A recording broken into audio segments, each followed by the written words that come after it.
Welcome to my kitchen. Dussehra આવી રહ્યા છે તો ફાફડા અને જલેબીને કેવી રીતે બોલાય? તો આજે આપની સાથે સરસ મજાની જલેબીની રેસીપી શેર કરવી છે.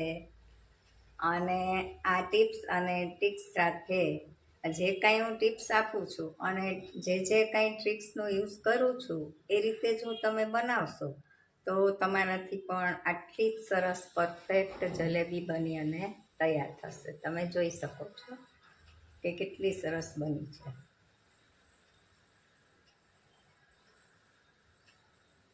તો સૌ એકવાર ઘરે જ એકવાર ટ્રાય કરજો. ખરેખર ખૂબ જ સરસ બને છે, ઘણી સસ્તી પણ પડે છે અને સસ્તી કરતાં પણ આપણા સ્વાસ્થ્ય સાથે જે બહારથી આપણે લઈએ છીએ અને જે ઉકળતા તેલમાં કે ઘીની કે આપણે ખાઈએ છીએ એ રસાયણ કેટલું ઝેરી એમાં ઉત્પન્ન થયેલું હોય છે જે આપણા સ્વાસ્થ્યને ખૂબ જ નુકસાન કરે છે.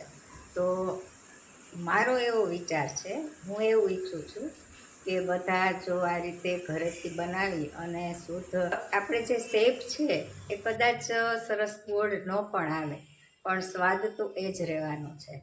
એટલે શેપમાં ન જતા કદાચ પહેલી વાર બનાવતા હો તો એક સરખી ગોળ પણ ન બને. તો આપણે કાંઈ વાંધો નહીં, ગોળ ન બને તો 2-4 વાર બનાવશો એટલે એમાં પણ સરસ હાથ બેસી જશે અને ખૂબ જ સરસ બની અને તૈયાર થશે અને તમને પણ પોતાને આશ્ચર્ય થશે કે આ ખરેખર મેં જ બનાવી છે. તો ચાલો આપણે રેસીપી બનાવવાની શરૂઆત કરી દઈએ અને વિડીયો છે અંત સુધી જોજો, કેમ કે છેક સુધી જે કંઈ પણ ટિપ્સ અને ટ્રિક્સ આપીશ તે બધી જ જરૂરી છે અને બધી જ ટ્રિક્સને ટિપ્સને ફોલો કરશો તો જ તમારી જલેબી છે એ સરસ બનશે. તો ચોક્કસથી આ રીતે ટ્રાય કરો અને ઘરે જ બનાવી અને બધાને તમારા હાથની અને તમારો જે પ્રેમ પડે છે ને એનાથી સરસ મીઠાશ એક જલેબીમાં અનેરી મીઠાશ આવશે અને પરિવારમાં સંપ અને સુગંધ અને સુમેળ બની રહે એવી સાથે સાથે દશેરાની શુભેચ્છા પણ પાઠવું છું.